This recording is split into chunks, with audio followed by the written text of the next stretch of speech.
ये अपने आप एक एक सॉम्बर मूड में ले जाता है. दिस इज समथिंग जो कि शायद बहुत पहले इसकी बात किसी ने करनी चाहिए थी लेकिन नहीं की है. और अब जिस अंदाज में, जिस ढंग से और जिस सच्चाई के साथ विवेक सर ने इसको किया है, इस पूरी अमेजिंग स्टारकास्ट नहीं बोलूंगा, सोल हैं ये लोग इस फिल्म के, इन सब ने किया है. I think they deserve a big round of applause ladies and gentleman. एक सच्ची कोशिश और बड़ा ब्रेव बोला जा रहा है इसके लिए सर को. अभी मैं उनको ही यहां इनवाइट करूंगा और उनसे जानूंगा इस एफर्ट के लिए, जहां पे अपने देश की बात कर रहे हैं, देशभक्ति की बात कर रहे हैं, अपनी जमीन की बात कर रहे हैं, उसको इतना करेजस क्यों बोला जा रहा है. ये तो बड़ा आम सा होना चाहिए था, किसी और ने कर लेना चाहिए था. Please put your hands together for the Maverick director ladies and gentleman, national award winner and best selling author Vivek Ranjan Agnihotri sir. Please जोरदार तालियां. Welcome sir.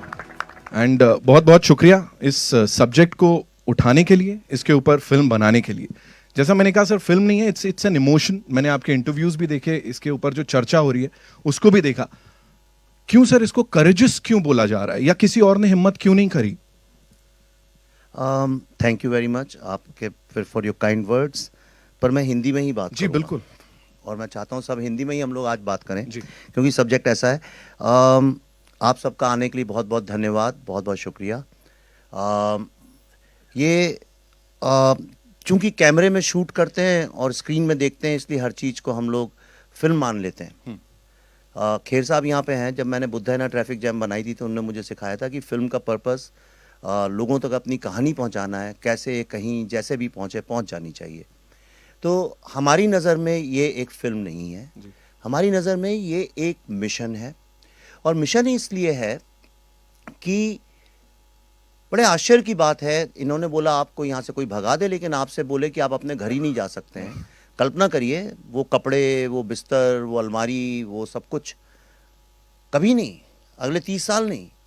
आपके बच्चे नहीं, आपके माँ बाप नहीं, आपके दोस्त नहीं, आप खुद नहीं जा सकते वहाँ. ये एक बड़ी विचित्र सी चीज़ है जो विश्व में और किसी के साथ कभी ऐसा नहीं हुआ. मैसेकर्स हुए हैं, परसिक्यूशन हुआ है, जेनोसाइड्स हुए हैं, पर ऐसा कभी नहीं हुआ कि आप जो आपकी ही मूलतः ज़मीन है, जहाँ यानी ट्रेडिशंस आफ्टर ट्रेडिशंस जहाँ पे आप ही के हैं, और जो भारत का इतना बड़ा एक नॉलेज सेंटर, ऐसी कोई भी चीज़ जिसकी आप कल्पना करते हैं, Ayurveda, yoga, Patanjali, Natyashastra, Panchatantra, Shiv, Saraswati, non dualism, Shankaracharya, higher philosophies, Upanishad, ये जिन चीज़ों की बात हिंदुस्तान करता है और इनका रिलीजन से कोई लेना देना नहीं है, तो सब आर्ट, लिटरेचर, पोइट्री, म्यूज़िक की बातें हैं. आज उस ज़मीन पे जहाँ पे ये सब पैदा हुआ था, आज ना तो वहाँ आर्ट है, ना म्यूज़िक है, ना लिटरेचर है, कुछ नहीं है. और जो लोग जिनने ये सब पैदा किया था, आज वो भी उनके लिए जगह नहीं है. कोई जाता है, आज भी आपने कुछ हफ्ते पहले सुना होगा कि आइडेंटिफाई करके कार्ड, आई कार्ड निकाल के स्कूल में किस तरह से टीचर्स को मार डाला गया स्टूडेंट्स के सामने. तो एनीवे, तो the reason we are here, हम प्रेस कॉन्फ्रेंस करेंगे, सब करेंगे, लेकिन मैं आपको ये दिखाना चाहता हूँ कि ये फिल्म बनी कैसे.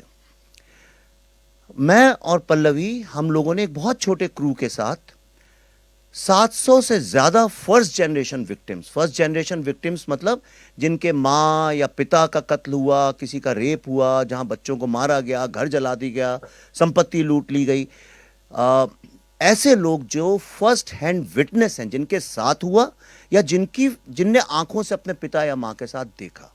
क्योंकि कई बार क्या होता है कि जब आपने देखा नहीं है, सुनी सुनाई बातें, तो उसमें एग्जैजरेशंस वगैरह भी होते हैं.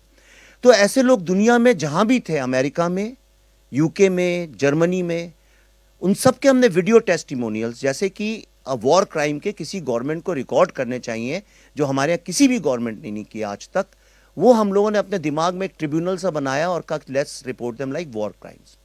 और ये एक एक दो दिन तक कई इंटरव्यूज चलते रहे. कई तो ऐसे लोग थे बहुत बुढ़े भी हो गए, 80-90 साल के भी हो गए. और साउथ अफ्रीका से हमारे पास टेस्टिमोनियल्स आए, ऑस्ट्रेलिया से, न्यूजीलैंड से, जम्मू से, दिल्ली से, बेंगलोर से, जहाँ भी लोग हैं.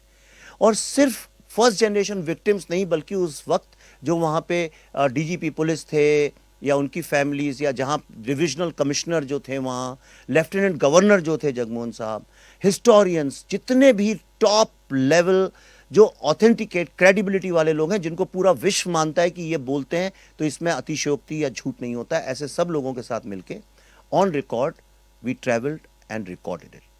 ये फिल्म में एक एक शब्द, एक एक सीन, एक एक शॉट जिसको आप विजुअली देखेंगे, इसमें से एक भी चीज ना तो मैंने लिखी है ना मैंने किया है।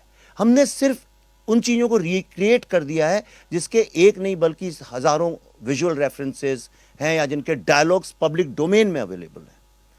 ये पहली फिल्म ऐसी आप मान के चलिए कि विश्व के इतिहास में बनी है जिसमें एक भी शब्द काल्पनिक नहीं है। ये अलग बात है, कुछ कैरेक्टर्स के नाम, चूंकि we wanted to respect the dead, एक इंटरनेशनल एटिकेट, एक नॉर्म है कि जिन लोगों को इस तरह से मारा गया है तड़पा के, उन लोगों को generally we avoid not to hurt their families. और जो कई सारी कहानियां उनको एक टाइम लाइन में पिरो दिया गया है। सिर्फ इतनी हमने लिबर्टी ली है। तो मैं अब अगले 20 मिनट आपको वो दिखाना चाहता हूँ जो एक बहुत छोटा अंश है। हमारे पास तो इतना मटेरियल है कि एक महीना भी कम पड़ जाए अगर आप डे एंड नाइट 24 घंटे भी देखें तो इतना हमारे पास वीडियो टेस्टिमोनियल्स हैं, आप कल्पना नहीं कर सकते हैं, और शायद दुनिया में हमारे ही पास हैं और किसी के पास नहीं। तो मैंने एक सिर्फ आप लोग को दिखाने के लिए एक छोटा सा 20 मिनट की झांकी जिसको बोलते हैं दिखाने के लिए, सो यू विल अंडरस्टैंड कि किस तरह से वो purest of the emotions we have got और उस पे हमने कैसे फिल्म बनाई है। एक छोटी सी 20 मिनट की जर्नी आप देखेंगे तो आपको इस फिल्म के बारे में ये समझ में आएगा कि ये सिर्फ एक फिल्म क्यों नहीं है, and why it is more than a film. तो आप देखें, उसी में सब कुछ है। Thank you. ये पहली बार है जब मुझे बहुत डिफिकल्ट लग रहा है ये करना, एंड आई एम श्योर आप सबके भी वही इमोशंस होंगे। Would like to thank Vivek sir and the entire team, Pallavi ma'am, for doing this. उन सब से मुलाकात करके ये सब यहाँ पे लेके आने के लिए, लोगों को दिखाने के लिए कि क्या सच्चाई है। एंड इसी के साथ मैं यहाँ पे अब एक एक करके इनवाइट करना चाहूँगा उन सबको जिन्होंने इसको पॉसिबल किया है, इसको अपने खून पसीने से सींचा है। सबसे पहले give it up for Pallavi Joshi ji, national award winner, producer and a brilliant actor, ladies and gentleman. Welcome ma'am. आपके बाद उनकी तारीफ में जितना कहा जाए उतना कम है। हर किरदार को बिल्कुल जिस तरह निभाते हैं उसके ऊपर मैं कमेंट नहीं करना चाहूंगा, छोटा मुंह बड़ी बात होगी। He is the one the only Anupam Kher sahab. जोरदार तालियां प्लीज उनके लिए। We have the very versatile someone, जिन्होंने जो भी किरदार किया उसको एक अलग ढंग से, आई थिंक ब्रीफ जो मिलती होगी उससे भी एक कदम आगे जाके प्रस्तुत किया होगा। गिव इट अप फॉर दर्शन साहब यहां पे हमारे साथ। हम सबके फेवरेट हैं। विवेक से संस्कृति की बात करते हैं, कल्चर की बात करते हैं, और जब ये बात आती है तो कैसे उनको नहीं बुलाया जाए, कैसे उनकी बात नहीं की जाए। पुनीत सर साहब के लिए जोरदार तालियां हो जाए प्लीज, हम सबके favourite. We also have Atul ji हैं हमारे साथ, अतुल जी के लिए जोरदार तालियां हो जाए। Another brilliant actor.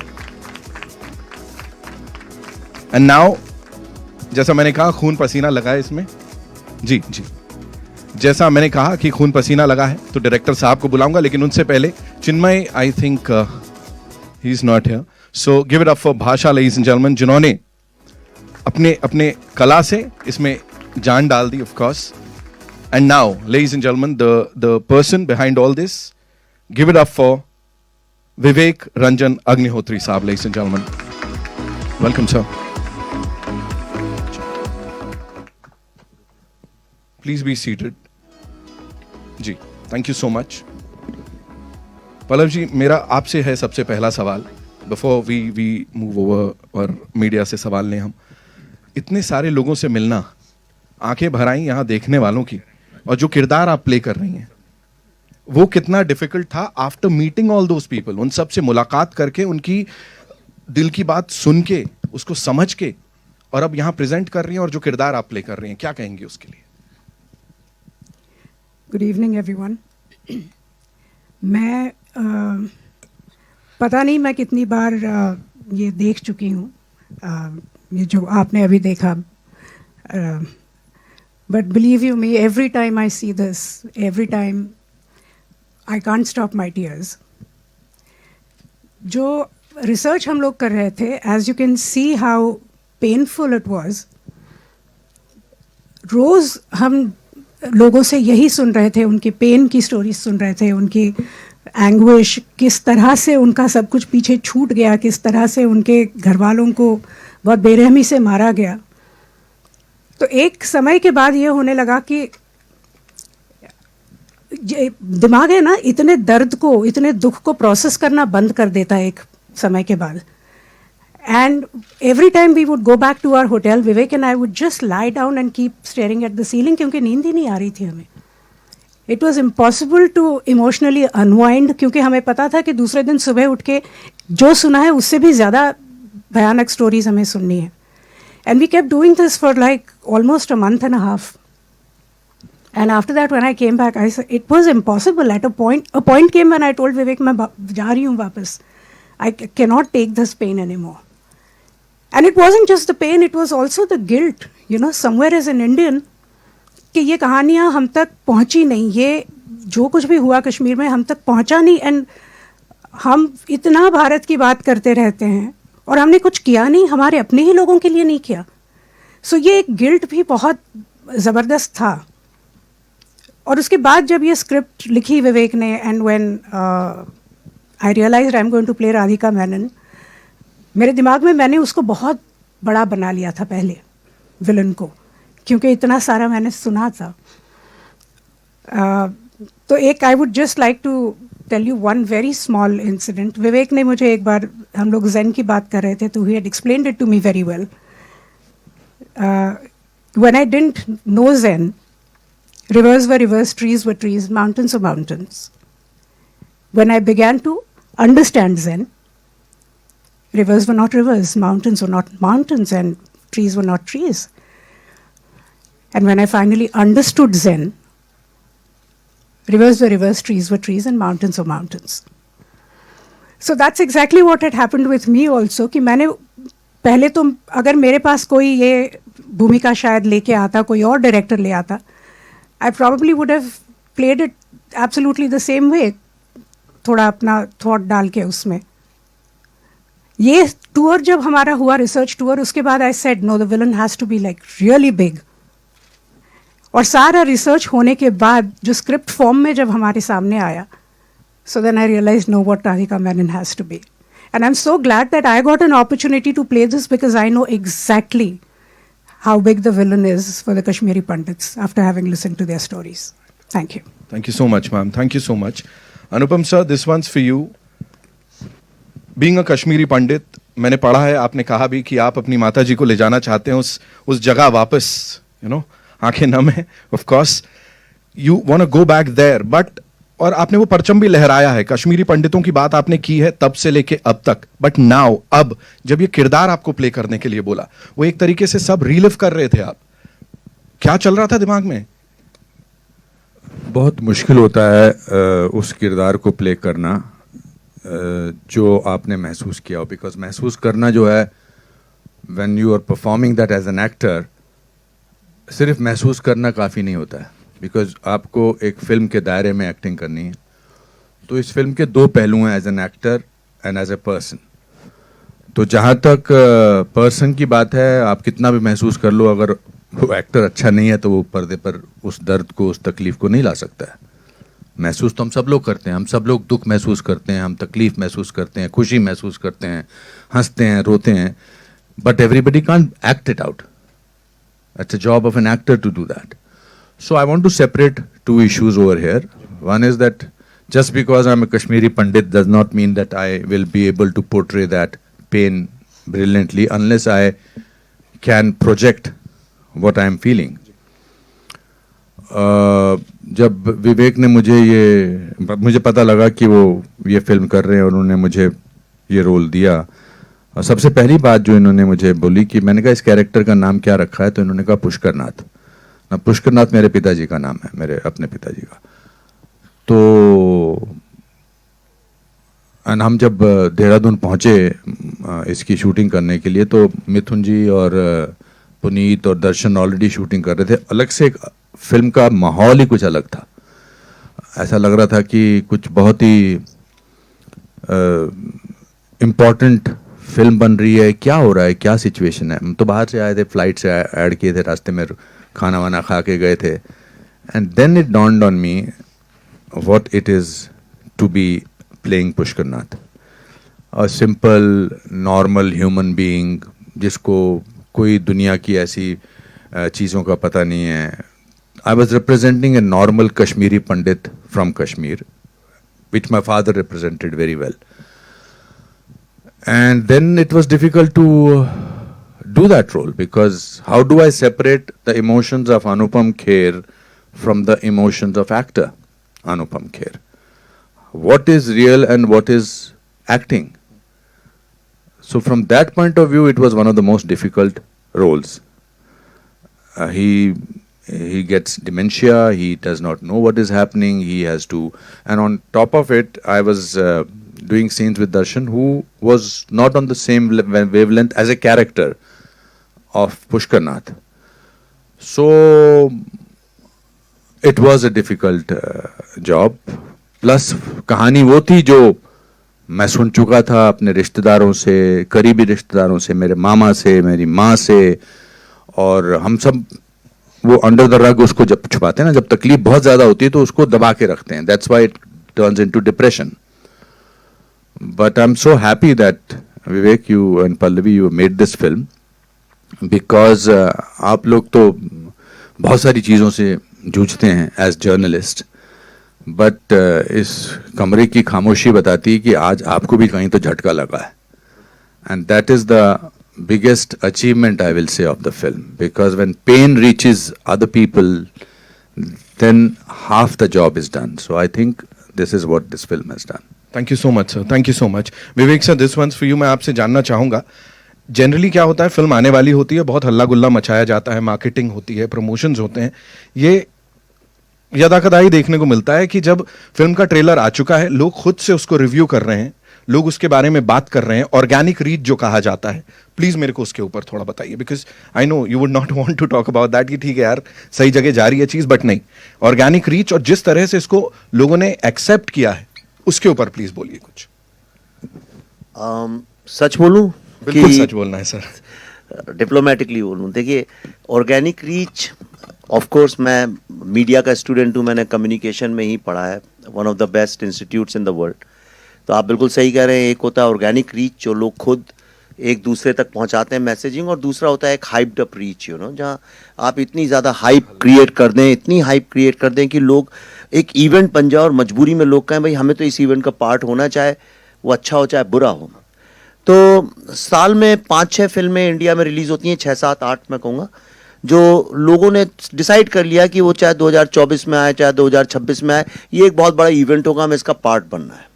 हमारे आसपास भी ऐसी फिल्में आ रही हैं. 3 साल से सारा मीडिया लिखता है कि ये फिल्म तो लोग देखेंगे, यानी मीडिया ने डिसाइड कर लिया घर घर जाके कि उस फिल्म को कौन देखेंगे. अब जब मीडिया ने डिसाइड कर लिया तो लोगों तक वो बात पहुंची जाती है.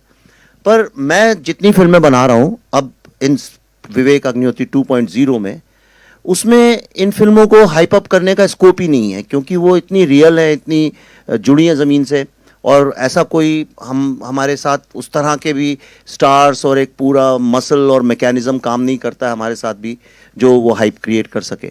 तो हम तो सिर्फ जनता जनार्दन के ही सहारे रह सकते हैं. ताशकंद फाइल्स आप सब जानते हैं, 150-170 स्क्रीन में रिलीज़ हुई थी, और उसी के साथ 5000 में कलंक और एंड गेम रिलीज़ हुई थी. पर हमारी चलती रही, कछुए की चाल कभी लंबी चली जाती है कई बार. तो लोगों को समझ में आया. इस फिल्म के साथ भी ऐसा ही है. कोई ऐसा आप देखें ना, तो हमारे पास बजट है मार्केट करने के लिए, कुछ करने के लिए, बहुत कम स्क्रीन में रिलीज़ होगी. अगर ईश्वर का आशीर्वाद हुआ, लोगों का आशीर्वाद हुआ, स्नेह मिला फिल्म को, तो हो सकता है वो स्क्रीन्स बढ़ते बढ़ते बढ़ते शायद फिर से लंबी रेस हो जाए. तो इसलिए मुझे बहुत आदत भी नहीं है प्रेस कॉन्फ्रेंसेस की, हमारे साथ होती भी नहीं है, लेकिन तो इसलिए मुझे अपनी आवाज़ खुद निकालनी पड़ती है, खुद अपने प्रोडक्ट को जनता तक ले जाना पड़ता है. तो कई बार लोग मुझसे कहते हैं कि भाई आप बोलते बहुत ज़्यादा हैं सोशल मीडिया में, पर मेरे पास कोई ऑप्शन नहीं. आप बोलने लगी मेरे बिहाफ पे, जैसे स्टार्स के लिए बोलते हैं, मैं चुप हो जाऊंगा. चिंकू मेरे बारे में कोई कुछ नहीं बोलता, क्योंकि आजकल बिना पैसे के बोला भी नहीं जाता है किसी के बारे में, और मेरे पास पैसे भी नहीं है देने के लिए, तो इसलिए मैं खुद बोलता हूँ. तो इस फिल्म के लिए भी मैं ही बोल रहा हूँ, मैं इसको ले लेकर दौड़ रहा हूँ. आप यकीन नहीं करेंगे, मैं आपको एक बात बताना चाहता हूँ, और ये बहुत इंपॉर्टेंट है जानना.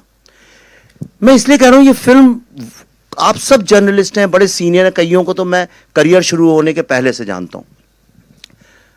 मैं जब आया था इस इंडस्ट्री में तो नाम सुना था मैंने कि भाई एक बहुत बड़े और बहुत ही और आई मीन बिजनेस टाइप के एक ट्रेड जर्नलिस्ट हैं, क्रिटिक हैं, कोमल नाटा जी। मैं तब से उनको जानता हूँ और कंसिस्टेंसी देखिए, मैंने कभी आज तक, अब आप बैठी हैं, आपको मैंने शायद शुरू भी नहीं किया था करियर, तब से जानता हूँ।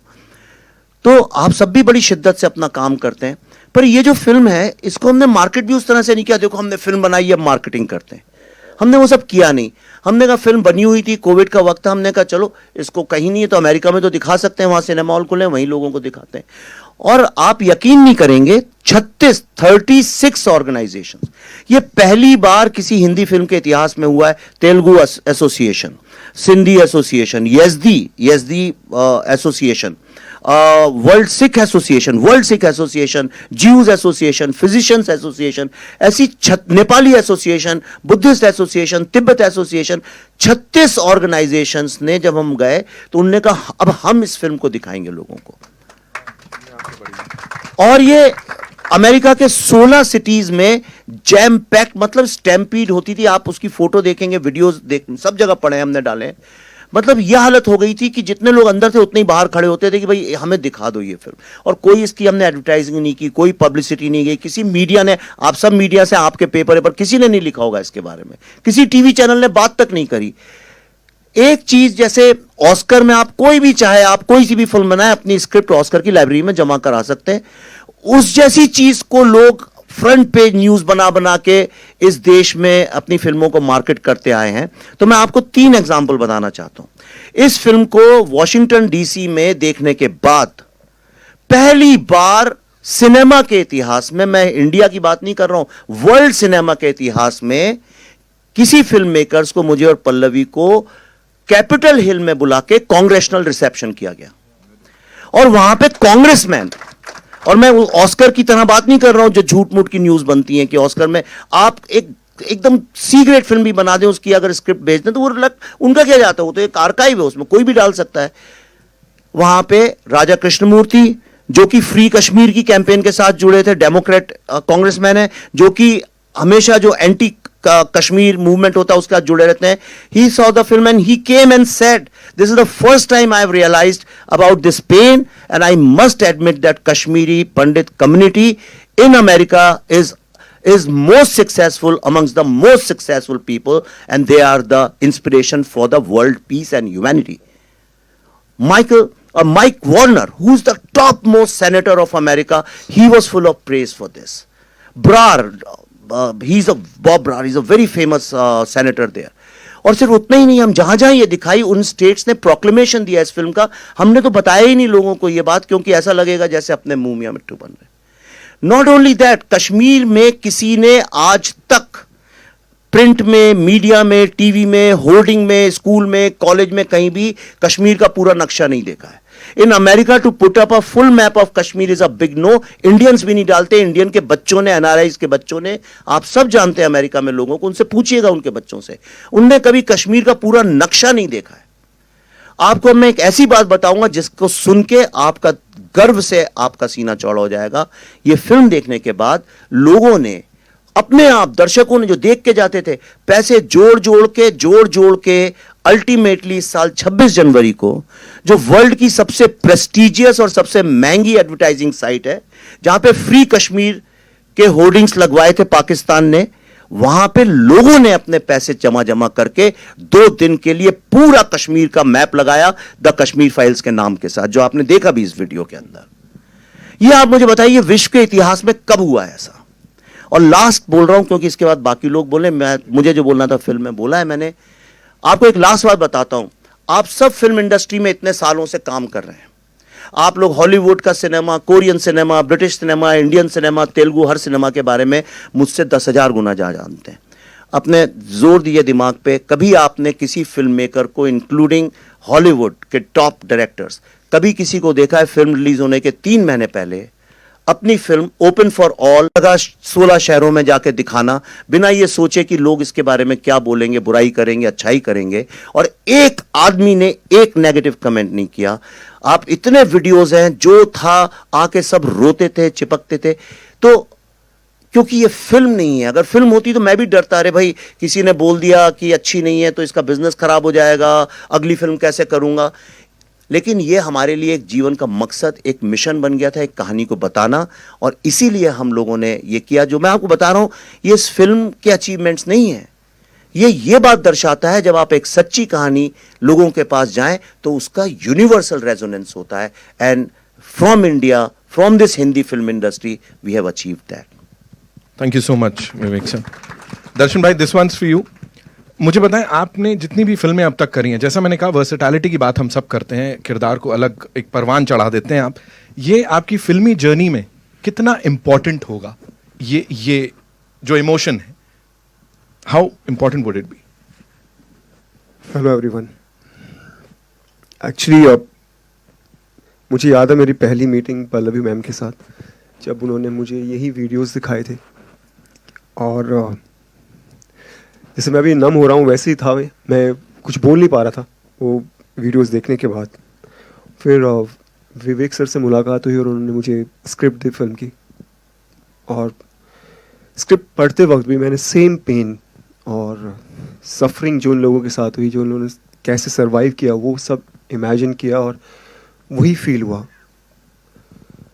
वो दिन। और फिल्म ख़त्म होने के तकरीबन 2 हफ्ते और लगे होंगे मुझे इस कैरेक्टर से बाहर आने में, और हर नाइट का मैं बता सकता हूँ कि मैं अपने बिस्तर पे सो नहीं पाता था होटल रूम में, क्योंकि मुझे एज एन एक्टर मैं बैक स्टोरी तैयार करता हूँ, बैक स्टोरी तैयार करने में मुझे और वीडियोस देखने पड़ते थे और जानना पड़ता था। और एज मैं कॉलेज स्टूडेंट प्ले कर रहा हूँ कृष्णा पंडित, जिसकी रुचि पॉलिटिक्स में है, और वो बहुत कंफ्यूज है, उसको लाइफ में बहुत कुछ जानना है, सच्चाई जाननी है जो उसके सामने नहीं आती है, हर तरफ से अलग अलग रूप में उसके सामने आती है जिसको वो एक्सेप्ट नहीं कर पाता है। तो वो सब जानना, उस कैरेक्टर में जाना मेरे लिए बहुत बहुत डिफ़िकल्ट रहा।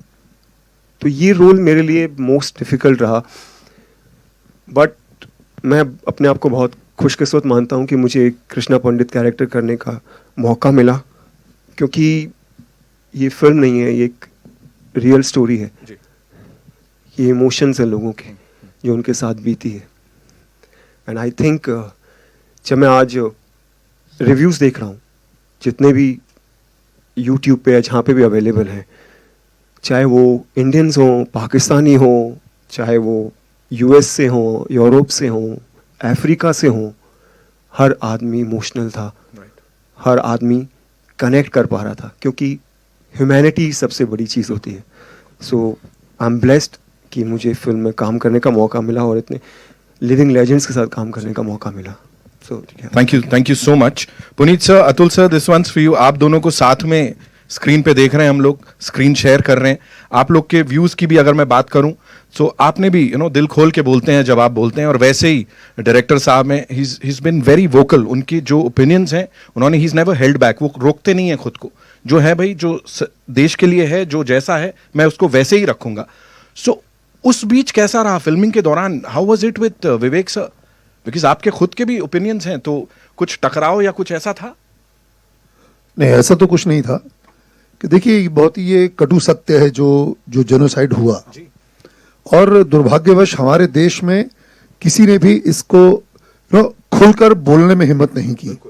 ना पत्रकारों ने, ना मीडिया ने, गवर्नमेंट ने, किसी ने भी वो साथ नहीं दिया। ये मैं 1990 की बात कर रहा हूँ। था तो जब हमें तो खैर पता था कि क्या हो रहा है, हमारे कुछ क्लोज दोस्त यार वहाँ पे थे। फिर जब विवेक और पल्लवी ने मुझसे कहा कि पुनीत जी, हम चाहते हैं कि आप भी इस फिल्म का एक हिस्सा बनिए, तो इमीडिएटली मैंने यस कहा कि जी मैं करूँगा। और ये एक जो कटु सत्य है, ये यथार्थ है, तो इसे ऐसी बोल्ड सब्जेक्ट को बाहर लाना, ये अपने आप में काबिल तारीफ बात है जो विवेक जी ने किया है। उन्होंने इस मुद्दे को उठाया, तो ये सराहनीय है, ये बहुत ही ब्रेव अटेम्प्ट है। और मैं ये चाहता हूं कि ये जो फिल्म है, ये जो सत्य है, ये हर दर्शक, हर हिंदुस्तानी, हर इंसान इसे जरूर देखे, ताकि पता चले कि हमारे देश में किस तरह एक मास जो मर्डर किए गए, जेनोसाइड किया गया, ये जो है ये सत्य सामने आना चाहिए, ताकि दोबारा ऐसा कभी भी हिंदुस्तान में ना हो। बिल्कुल बिल्कुल, thank you sir. Atul sir, क्या कहना चाहेंगे आप?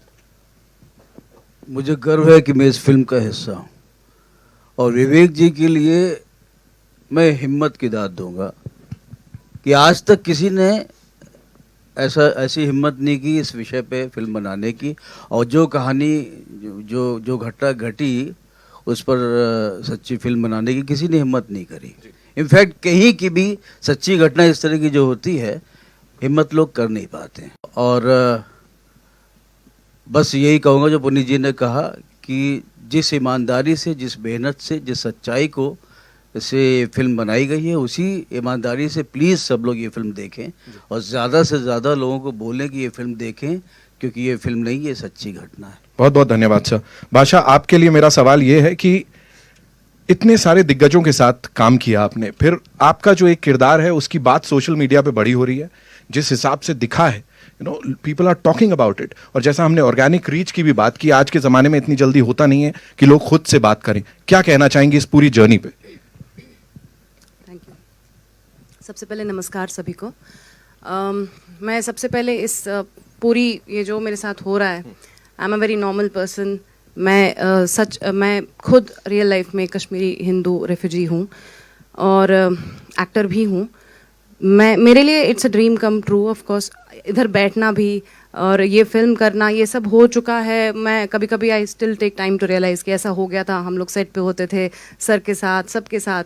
एंड ये जो फिल्म मेरे लिए बहुत ही relive, I had to relive the whole horror, but sir and ma'am have been specially very very sensitive. I mean, पहली बात तो ये आप ये कर रहे हैं, फिर आप सर ने मतलब विशेषकर कहा था कि मैं चाहूँगा कि कश्मीरी हिंदू समुदाय से अगर एक्टर्स मुझे मिलें तो I have been very very lucky that he chose me, he asked me to audition and he chose you know me for this role, जो कि मेरे लिए बहुत ही भयानक था। मैं अभी भी, जैसे दर्शन जी ने कहा, मैं भी रात को झटके से उठ जाती हूँ कि वो सब जो हुआ है उसको रिलीव करने से, और जो शूट पे हमने किया, जब शूट पे मैंने किया, जो भी सिचुएशंस थे, मुझे कभी कभी लगता था कि ये सच है, बिकॉज वो सच हो चुका है। So we were but we were reliving that. लेकिन मुझे लगता था कि मतलब वो मैं differentiate between real and this, तो फिर मुझे खुद को रियलाइज करना पड़ता कि नहीं, I am in a very safe environment, it's just shooting, because that's why it's not a film. हम सिर्फ रियलिटी को रिक्रिएट कर रहे हैं, इसमें कुछ भी, जैसे सर ने कहा, फिक्टिशियस कुछ भी नहीं है। और मैं बहुत बहुत धन्यवादी हूँ। I think that's the biggest moment of my life, and they all have been very very supportive, very very supportive and very kind to me, all of them. I'm very grateful. ठीक है, thank you so much पूरी team को। Sir बहुत बहुत धन्यवाद इसे सबके सामने लाने के लिए। एंड आई एम श्योर आप लोगों के मन में भी बड़े सारे सवाल होंगे, तो अब आप लोगों की बारी है, प्लीज शूट। विवेक जी, मुझे लगता है कि माइक की ज़रूरत नहीं होगी। पहले तो मैं, इतनी अच्छी फिल्म आपने बनाई, इसके लिए हम थैंक्स कहना चाहती हूँ, पर्सनली थैंक्स कहना चाहती हूँ कि आपने इतनी अच्छी फिल्म बनाई। मैं ये सवाल करने की हिम्मत कहाँ से? जी, मैं खुद एक कश्मीरी पंडित परिवार की बहू, और हमारा भी चहेड़ू के पास गांव था जहां हमारी प्रॉपर्टी थी, और हमें भी निकाला गया, वहां से हटाया गया। लेकिन मैं अगर उसका स्याह पक्ष देखूं, और मैं कहना चाहूं, एक कश्मीरी पंडित होने के नाते कहना चाहूं कि अगर वो लोग हैं, और आज की जो सिचुएशन है जिसमें सरकार बहुत सपोर्ट कर रही है, विधु विनोद चोपड़ा ने भी अभी एक अच्छी फिल्म बनाई थी इस पर, तो क्या उनको वो जो स्याह पक्ष है, वो लोग हैं, उनको जोड़ना ज़रूरी नहीं है? क्योंकि पाकिस्तान बैठा है उनको गोद में बिठाने के लिए। तो क्या ऐसा नहीं होना चाहिए कि हम कुछ इस तरह की भी चीज़ें निकालें? एक छोटे से बच्चे को, एक 4 साल के बच्चे को टेररिस्ट करार कर दिया गया था, और वो कुछ मेरी बेटी ने जाकर वहाँ रिसर्च किया था, तो उसने मुझे बताया था। तो मैं सिर्फ आपसे, क्योंकि आप बहुत सेंसिटिव डायरेक्टर हैं, इसलिए मैं आपसे पूछना चाहती हूँ, क्या कोई ऐसी कड़ी जहाँ आपने इतना सब रिसर्च किया कि उन दोनों को जोड़े, उन दोनों को साथ लाने की कोशिश करे? देखिए, क्या चीज़ है जो हमें जोड़ती है? हम लोगों को पैसा नहीं जोड़ता है। जो लोगों को, इंसानों को जोड़ता है आपस में, वो है कल्चर। बिना कल्चर के हम जानवर हैं। हमें कल्चर जोड़ता है। कैसे, आप कहीं और से हैं, मैं कहीं और से हूँ, आप कहीं और से हैं, लेकिन जब हम खाना खाने बैठते हैं तो हम एक हो जाते हैं। हम जब खाना शेयर करते हैं या हम गाने गाते हैं साथ में, या कपड़ों को लेके, त्योहारों को लेके, म्यूजिक से, आर्ट से, कहानियों से, लिटरेचर, एक साथ रोते हैं, एक साथ उठ के चले जाते हैं, तो ये कल्चर जो है वो इंसान को जोड़ता है। अब एक बहुत बड़ी समस्या ये हो गई कि कश्मीर में आज कल्चर के नाम पे कुछ बचा नहीं है, एक मोनोटोनिक चीज है, कोई डाइवर्सिटी। कश्मीर इतना डाइवर्स था, भारत से जगह जगह से, केरला से, बंगाल से, सब जगह से लोग वहां गए थे और वहां रिसर्च करके सब अल्टीमेटली पंडित, जिनको आज बोलते हैं पंडित मतलब the highest intellectuals and the scholars of a subject, तो वहां पे पंडितों का एक समूह बना और वो इंडिया का जितना भी रिसर्च है 90% से ज्यादा जो इंडिया का रिसर्च है सारा वहां हुआ। इतनी डाइवर्सिटी थी। आज डाइवर्सिटी नहीं है, जीरो डाइवर्सिटी है। वहाँ म्यूजिक नहीं है, आर्ट नहीं है, लिटरेचर नहीं, खाने में डाइवर्सिटी नहीं है। मैंने खाने के बारे में एक ट्वीट किया था, मैं वेजिटेरियन हूँ तो नहीं मिल रहा था, तो मैंने कहा भाई अब नया जो कश्मीर बन रहा है इसमें वेजिटेरियन खाना भी मिलना चाहिए, तो उन्होंने फतवा इशू कर दिया मेरे नाम पे। उन्होंने कहा आप कौन होते हैं हमारे खाने के बारे में बोलने वाले, और अल्टीमेटली 20-30 सिक्योरिटी के साथ हमें कश्मीर से वापस आना पड़ा। तो ना डाइवर्सिटी है, कुछ भी नहीं है। ये जो फिल्म है, जैसा आप सोच रहे होंगे शायद वैसी ना निकले, क्योंकि ये फिल्म एक बहुत ही अलग तरह के थॉट की है और ये इस बात पे एम्फेसिस देती है कि आप आपसी मतभेदों के साथ रह सकते हैं, आप झगड़ा करके, मारपीट करके भी साथ में रह सकते हैं। कितने लोग हैं पड़ोसियों के झगड़े हो जाते हैं। आप दिल्ली में, तो मैं रहता था तो 24 घंटे मैं देखता था ऊपर नीचे, फर्स्ट फ्लोर सेकंड फ्लोर में बरसाती वालों का ग्राउंड फ्लोर से झगड़ा होता, फिर 2-4 घंटे के बाद फिर हो जाते थे, फिर साथ में लोहड़ी का त्योहार और कोई साथ में मनाते थे। वो सब क्योंकि फिर साथ में जैसे गाना गाने लगे, अंताक्षरी हुई, एक फिर से दोस्त हो गए। आपकी शादी हुई, मैं चला गया, फिर दोस्त हो गए। लेकिन जब ऐसा कुछ भी नहीं है, सिर्फ एक खालीपन, विरावान सा है, और हम लोग भी जो जाते हैं, हम जाते हैं डल लेक पे सेल्फी खींचते हैं, गुलमर्ग में वापस चले आते हैं, हमें कुछ पता चलता नहीं है। यानी डाइवर्सिटी एक बहुत ही डेंजरस सिचुएशन ये है कि मैं आपको एक छोटा सा किस्सा बताता हूं, उससे आपको सब समझ में आ जाएगा। मैं किसी भी रिलीजन के अगेंस्ट नहीं हूं, क्योंकि मैं खुद ही किसी रिलीजन पे ज्यादा नहीं मानता। मैं गर्व से एक हिंदू कल्चर, हिंदू फिलॉसफी, क्योंकि बचपन से मैंने देखा है, सीखा है, और वो मुझे जीने का एक सहारा देती है। लेकिन आप क्या प्रैक्टिस करते हैं, क्या नहीं करते हैं, मैं उसकी उतना आदर करता हूं, मुझे उससे कोई आपत्ति नहीं है। और मैं जानता हूं कि मुझसे अलग लोग इस दुनिया में रहते हैं। यही तो सारे विश्व के इंसानों का नेचर है, सब जानते हैं कि अलग विचार के, अलग फेथ के लोग हैं। हम एक शूटिंग कर रहे थे तो पल्लवी एक शिकारा में बैठी हुई थी और छोटी 1-2 बच्चियों को हमने बुलाया था, 8-9 साल, 7-8-9 साल की, जो ज्यादा जानती नहीं है, बहुत ही इनोसेंट बच्चियां।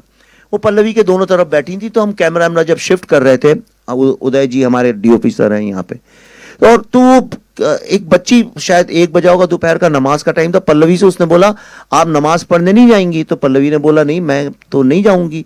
तो कह रही क्यों नहीं जाएंगी आप नमाज पढ़ने? पल्लवी ने कहा इसलिए क्योंकि मैं मुसलमान नहीं हूं। तो कहने लगी अरे ऐसा कैसे हो सकता है, आप कहीं नहीं जाती नमाज पढ़ने? पल्लवी ने कहा नहीं, देखो ऐसा है, मैं हिंदू हूं इसलिए मैं नमाज नहीं पढ़ती हूं। कहने लगी तो क्या हुआ, नमाज तो हर कोई पढ़ता है। एक 8-9 साल की बच्ची, 10 साल की बच्ची, दुनिया में कोई भी बच्चा हो इस बात को जानता है कि अलग अलग फेथ के लोग होते हैं। पर कश्मीर में 1990 के बाद जो पैदा हुए हैं लोग, उनको कुछ आइडिया ही नहीं है इस बात का कि दुनिया में डाइवर्सिटी नाम की चीज है।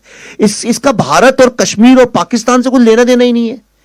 आप एक पूरी की पूरी जनरेशन जो है वो इतनी इग्नोरेंस के साथ बड़ी हो रही है। मेरा जो ड्राइवर था टैक्सी का, वो लाल रंग के जूते पहनता था, तो मैंने उससे एक दिन शूटिंग के दौरान यही पूछा। वो बड़े अजीब से लंबे लंबे रेड बूट्स थे, तो मुझे थोड़ा अजीब भी लगते थे, चमकते हुए लाल। तो मैंने उससे ऐसे ही चिढ़ाते हुए बोला क्यों भाई बड़े अच्छे जूते पहन रखे हैं, कहाँ थाईलैंड से लाए हो, फॉरेन से लाए हो? कहता हाँ। तो मैं सोचा शायद थाईलैंड का नाम लेगा, 20-25 हजार रुपए के टिकट में कोई भी चला जाता है आजकल थाईलैंड वगैरह। तो मैंने बोला थाईलैंड से? वो बोला नहीं, दिल्ली से। इंडिया भी नहीं बोला उसने, दिल्ली से। और मैं यकीन से कह सकता हूं, थोड़ी तो मैं भी समझ रखता हूं इंसान की, मैं आपको गारंटी से कह सकता हूं उसने जिस इनोसेंस से बोला था, उसको आइडिया ही नहीं था इस बात का कि वो जो कह रहा है वो गलत है। तो ये जो हमने क्रिएट कर दिया, ये फिल्म यही आपको बताएगी कि क्या होता है जब आप एक सोल को खत्म कर दें, कल्चर को, आर्ट, म्यूजिक, लिटरेचर, आर्किटेक्चर, इन सब चीजों को खत्म कर दें, तो वो किसका लॉस है? क्या वो कश्मीर का लॉस है? क्या वो हिंदू मुस्लिम का लॉस है? क्या वो भारत का लॉस है या पूरी ह्यूमैनिटी का है? अगर कोई आज सिलिकॉन वैली को जाकर डिस्ट्रॉय कर दे तो किसका लॉस है? वो आपका और हमारा भी तो लॉस है। लेकिन हम तब तक उसको अपना लॉस और डेंजर नहीं समझते जब तक वो गोरेगांव या बोरीवली तक आके वो खड़ा ना हो जाए आपके सामने, या दिल्ली में गुड़गांव या फरीदाबाद तक ना आ जाए। हमारे तो किसी और का प्रॉब्लम है, देख लेंगे। पर ये फिल्म देखने के बाद अपने जीवन में मैं गारंटी करता हूं आप कभी ऐसा नहीं सोच पाएंगे। So be prepared before you see this film. Vivek sir, Priyanka Singh, Dainik Jagran से। जब आप रिसर्च कर रहे थे फिल्म के लिए, आपने कहा था कि बतौर फिल्म मेकर मुझ में एक बदलाव आएगा, और अभी थोड़ी देर पहले भी आपने एक शब्द का इस्तेमाल किया अपने लिए, अपना नाम आपने कहा विवेक अग्निहोत्री 2.0 वर्जन। तो क्या बदलाव है पहले विवेक अग्निहोत्री में और 2.0 वर्जन जो है, दोनों में क्या बड़ा बदलाव एक हुआ है? मुझे ज़्यादा बोलने की ज़रूरत नहीं है, आप बस ट्विटर में जाइए और जिस डेट को मैंने इसका रिसर्च शुरू किया था उस डेट के पहले मुझे देखिए, उसके बाद देखिए। सारा ये क्रिएटिव कॉन्शियसनेस, सुबह स्पिरिचुअलिटी की बात उसी के बाद सारी शुरू हुई है। पर एक जो बदलाव मेरे में, पल्लवी में, हमारे दोनों बच्चों में जो आया, क्योंकि हमारे दोनों बच्चों को हमने इसलिए इन्वॉल्व किया था, ट्रूथ कितना भी ज़्यादा कड़वा हो, कुछ हो, यही उम्र है 18-19 साल की जब तुम्हें समझ में आना चाहिए कि क्या होता है जब ह्यूमैनिटी नहीं होती है। मेरा विश्वास कल्चर, आर्ट, लिटरेचर, इन चीज़ों पे इतना ज़्यादा बढ़ गया है, मुझे समझ में आ गया है वही सोसाइटी सबसे ज़्यादा सुखी है जहाँ पे डाइवर्स कल्चर है, डाइवर्सिटी जहाँ पे है। आज भारत, सब कहते हैं 5000 साल से we have survived the oldest civilisation in the world. क्यों है? क्योंकि इतनी डाइवर्सिटी दुनिया में कहीं भी नहीं है जितनी हमारे यहाँ है।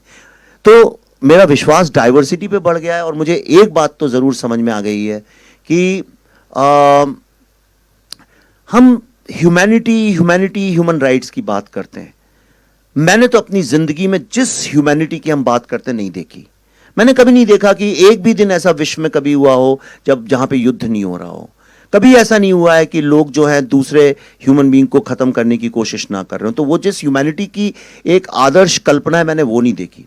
लेकिन एक कश्मीर का रिसर्च करने के बाद मैंने ये जरूर देखा कि जब ह्यूमैनिटी नहीं होती है, जब इनह्यूमैनिटी होती है, तब क्या होता है।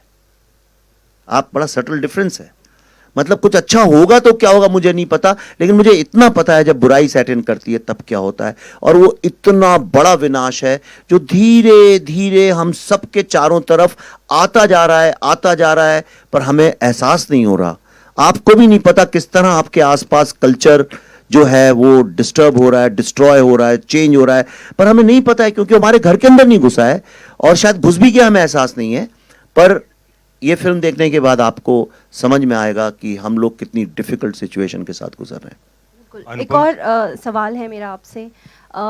शिया समुदाय नाराज़ है क्योंकि उनको लगता है कि आपने अयातोला खोमैनी का जो तस्वीर है वो आपने आतंकवाद के साथ जोड़कर दिखाई है। उनकी मांग है कहीं ना कहीं कि उस दृश्य को निकाला जाए। सर, आपका क्या कहना है कि आप निकालना चाहेंगे या वो ज़रूरी है दिखाना, या रखना चाहेंगे? इस पर क्या रिएक्शन है आपका? देखिए, ये लीगल नोटिसेस हैं, इनका कायदे से मेरे को कुछ बोलना नहीं चाहिए। ये लीगल मैटर्स हैं, तो इसका लीगल जवाब ही जाएगा प्रोड्यूसर्स की तरफ से। लेकिन मैं आपको इतना बता सकता हूँ कि दुनिया के किसी भी कोर्ट में, किसी भी कोर्ट में, किसी भी महफिल में, किसी भी फोरम पे, किसी भी प्लेटफॉर्म पे, मैं इस फिल्म के एक एक शॉट, उस शॉट के अंदर जो भी दर्शाया गया है, एक एक डायलॉग, एक एक कैरेक्टर की पूरी रिस्पॉन्सिबिलिटी अकेले लेने को तैयार हूं। दुनिया के किसी भी फोरम, प्लेटफॉर्म, कोर्ट मैं एक एक चीज, एक नहीं बल्कि 100 visual references, dialogue references, videos के साथ साबित कर सकता हूं। इसलिए उंगलियां तो बहुत लोग उठाएंगे, क्योंकि सबका जो दुकानें चल रही थी हिंदुस्तान में इतने सालों से, सबकी वो थोड़ा उन पे भी चैलेंज होता है, वो भी एक्सपोज होते हैं, तो उंगलियां उठेंगी। मुझे उससे कोई इतनी, जब फतवों जैसी लड़ाइयां लड़ सकते हैं तो फिर 10, 12, 15 लीगल केसेस तो लड़ ही सकते हैं।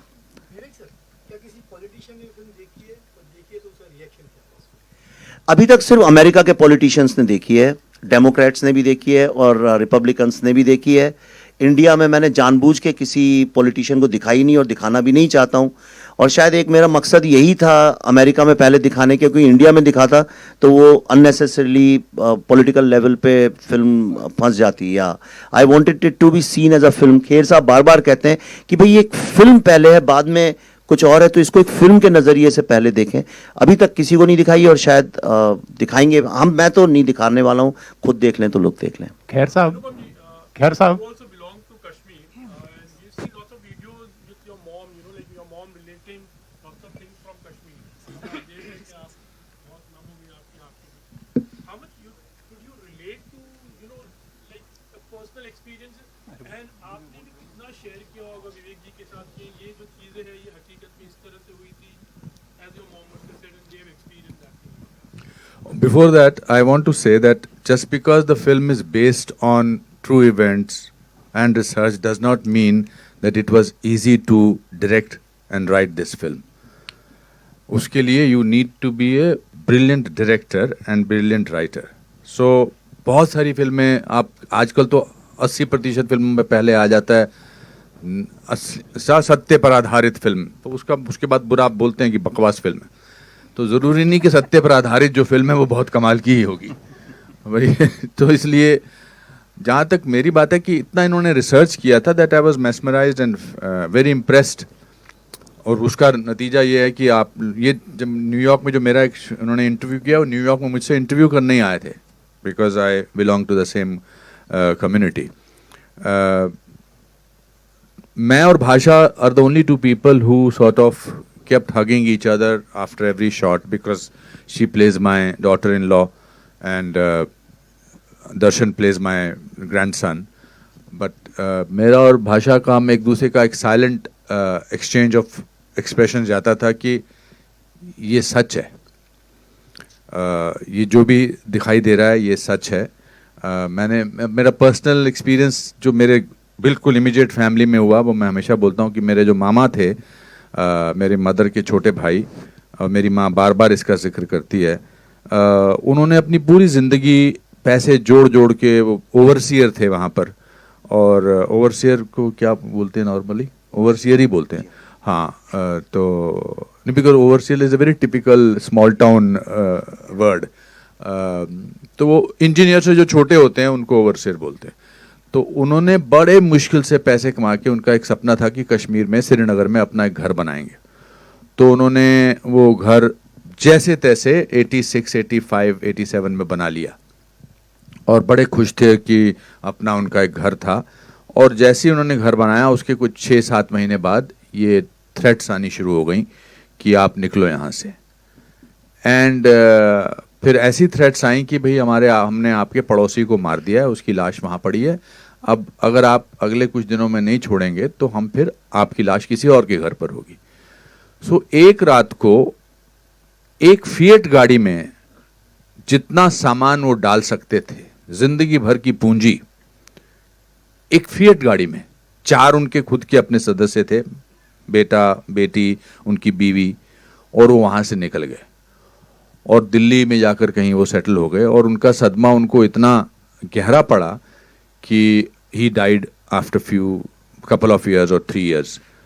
And so that is what we have seen. जैसे जब आप किसी के घर से किसी को निकालते हैं तो आप सिर्फ उनको दीवारों से या छत से या उनके आंगन से नहीं निकालते हैं, आप उनको उस जगह की आबो हवा से, उस जगह की खुशबू से, उस जगह के वातावरण से, उस जगह की आदतों से वहाँ से निकालते हैं।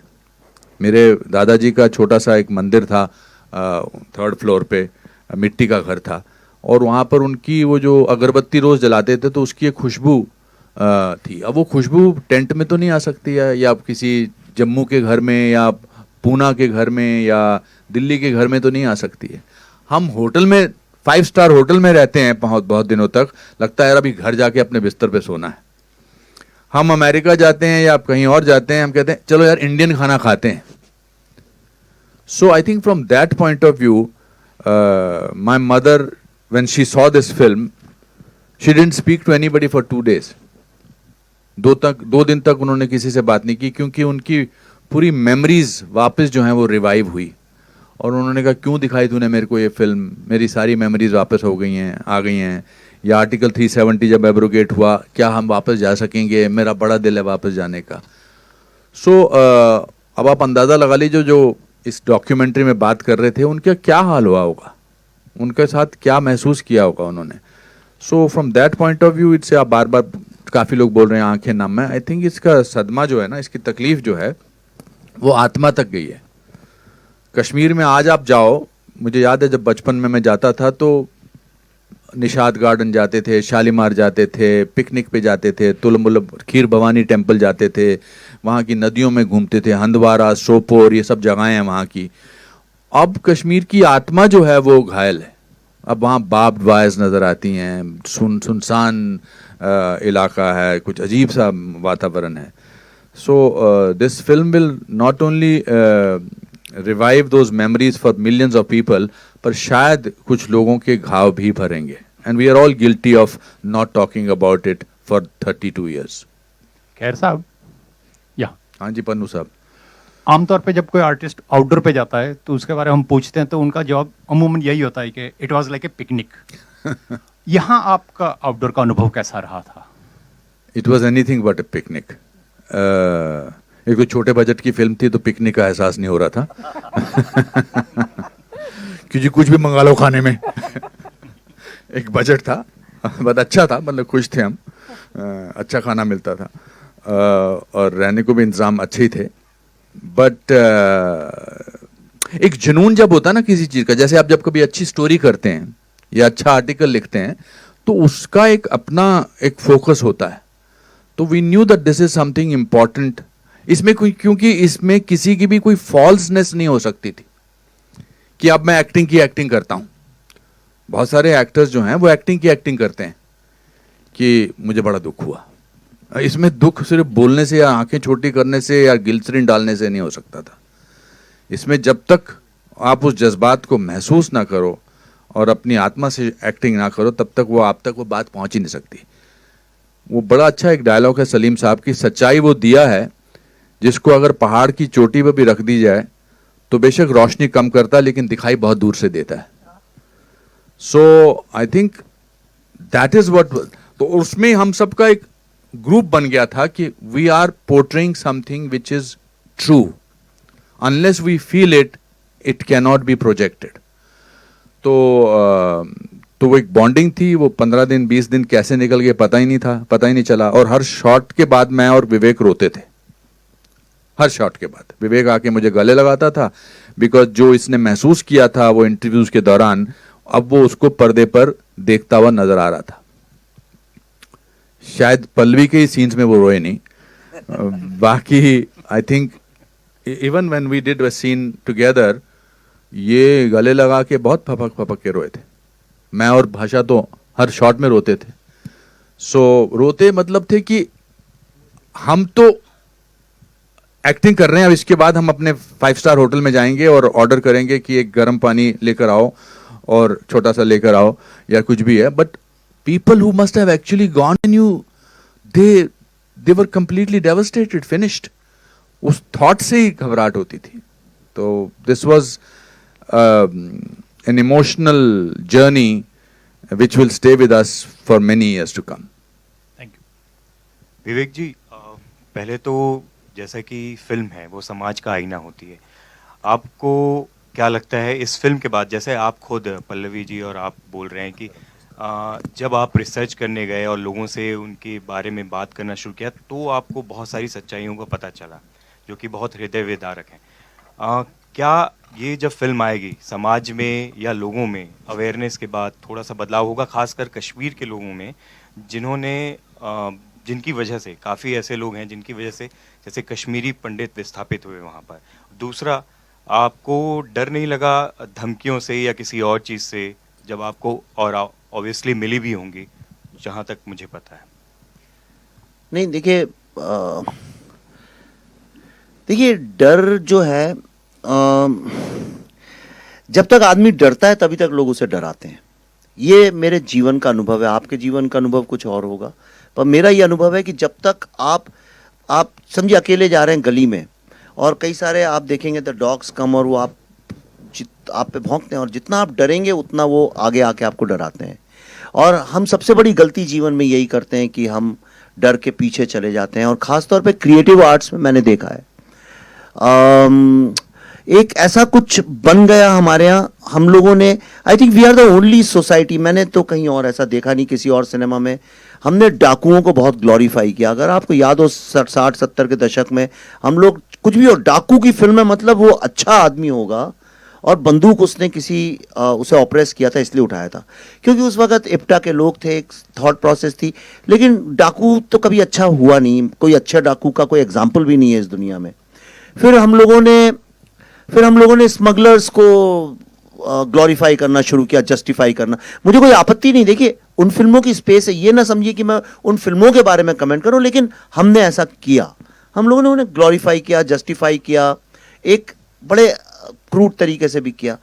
फिर हमने नक्सल लोगों को जस्टिफाई करना शुरू किया। हमने कहा कि नक्सल आदमी इसलिए बनता है कि उस पर अत्याचार होता है, लेकिन हर रोज आप पेपर पढ़ते ही नहीं, हर रोज 2-3 किस्से मिलेंगे, उन्होंने स्कूल जला दिए, हॉस्पिटल जला दिए, सड़कें तोड़ दी, 6 महीने के बच्चे का हथौड़े से सर फोड़ दिया, ये रोज के किस्से, उसके बारे में कभी कोई फिल्म नहीं बनाता। तो और फिर हमने टेररिस्ट लोगों को, ऐसा नहीं है फिल्में नहीं बनी हैं कश्मीर के ऊपर या कश्मीर के कॉन्फ्लिक्ट के ऊपर, कितनी बनी है, कोई कमी, कितनी बड़े बड़े स्टार्स ने काम किया उनमें, ऋतिक रोशन ने किया मिशन कश्मीर में, और बड़ी बड़ी फिल्में बनी हैं, छोटी भी नहीं बनी हैं। आप देखिए लव स्टोरीज बनी हैं, कश्मीर की कली में उस वक्त इतना प्रॉब्लम नहीं था, लेकिन अभी रिसेंटली प्रॉब्लम पे, कॉन्फ्लिक्ट पे बहुत बनी है। और कम से कम 15-20 फिल्मों, मैंने रिसर्च किया, 15-20 फिल्में तो मैं जानता हूं बाय नेम, जो आप नहीं जानते होंगे। बहुत सारे, कुछ इंग्लिश में बन गई, कुछ छोटी मोटी बन गई, कुछ फेस्टिवल में चली गई, लेकिन ये जो 15-20 फिल्में जो मैंने देखी रिसर्च के दौरान, वो सारी फिल्में एक ही बात कहती थी कि आर्मी जो है लोगों का रेप करती है, उनको मारती है, इसलिए सारे ये लोग जो हैं बंदूक उठाते हैं और टेररिज्म को जस्टिफाई कर रही थी। वर्ल्ड की कोई सिविलाइज्ड कंट्री आज की तारीख में टॉलरेट नहीं कर सकती है कि आप टेररिज्म को फिल्मों में जस्टिफाई करें। एक फिल्म का नाम बता दीजिए आप मुझे, मैं चैलेंज करता हूं, आप मुझे एक फिल्म का नाम बता दीजिए जहां पे टेररिज्म को ग्लोरीफाई किया हो। और ये एक बड़ी समस्या थी, और इस समस्या के कारण देखिए फिल्में कितना बड़ा सॉफ्ट पावर है, या तो वो पॉजिटिवली यूज हो सकती हैं या नेगेटिवली यूज हो सकती हैं, या तो अपने देश की समस्याओं को दुनिया को समझाने के काम आ सकती हैं, या उन समस्याओं को और उलझा के देश को बदनाम करने के काम आ सकती हैं। आप इमेजिन कर सकते हैं कि कोरियन सिनेमा में टेररिस्ट लोग को जस्टिफाई करें, या अमेरिकन सिनेमा में उनको जस्टिफाई करें, या जर्मनी या इटली या टर्की, जो कंट्रीज खुद पीड़ित हैं इस चीजों से, जो पीड़ित हैं टेररिज्म से, क्या वो देश के लोग कभी टेररिज्म को जस्टिफाई कर सकते हैं? संभव ही नहीं है। कोई भी इंसान कैसे कर सकता है? हमारे देश में किया गया, खुलेआम किया गया, उनको अवार्ड भी मिले, नेशनल अवार्ड भी मिले, और उनको सर आंखों पे भी चढ़ाया गया उन फिल्मों को। तो मुझे उनसे कोई आपत्ति नहीं है, लेकिन मेरा एक सवाल है, और एक जेन्युइन सवाल है, आप मेरी आवाज से पहचान सकते हैं सवाल कितना जेन्युइन है। वो ये है कि एक फिल्म अगर कश्मीर जेनोसाइड पे बनती है तो उसको रोकने की इतनी सारी क्या कोशिश, क्यों नहीं उसको मेन स्ट्रीम मीडिया का सपोर्ट मिलता है उसी तरह से?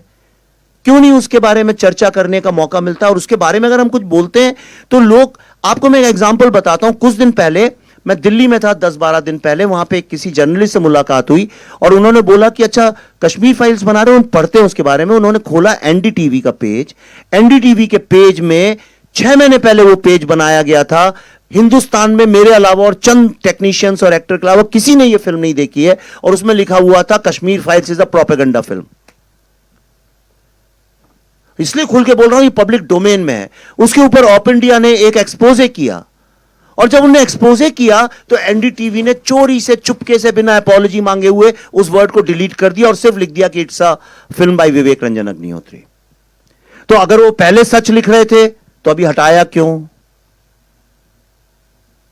अगर हटाया मतलब वो खुद प्रोपेगेंडा कर रहे थे, इज़न्ट इट?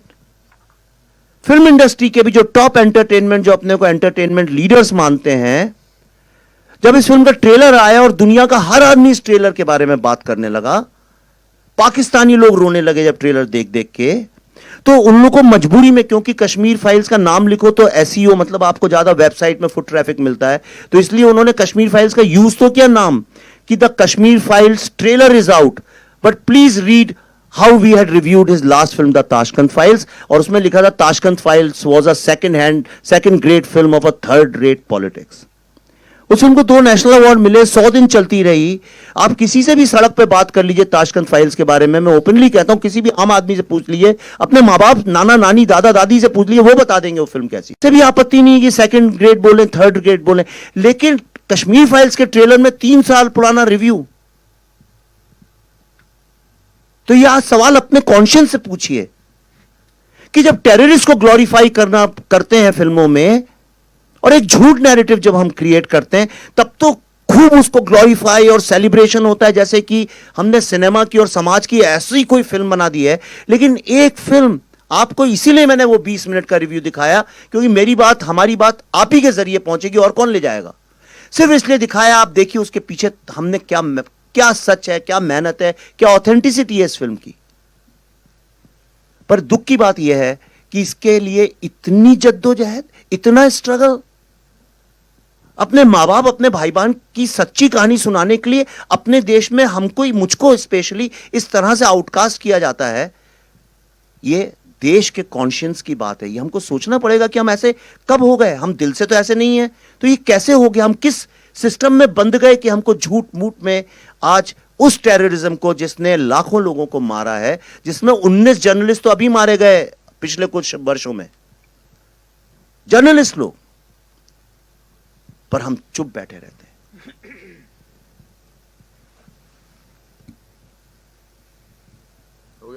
प्यार से बात करता हूँ, छूट जाएगा चश्मा यार मेरा। पागल है तू लड़की, हद होगी यार। ये कोई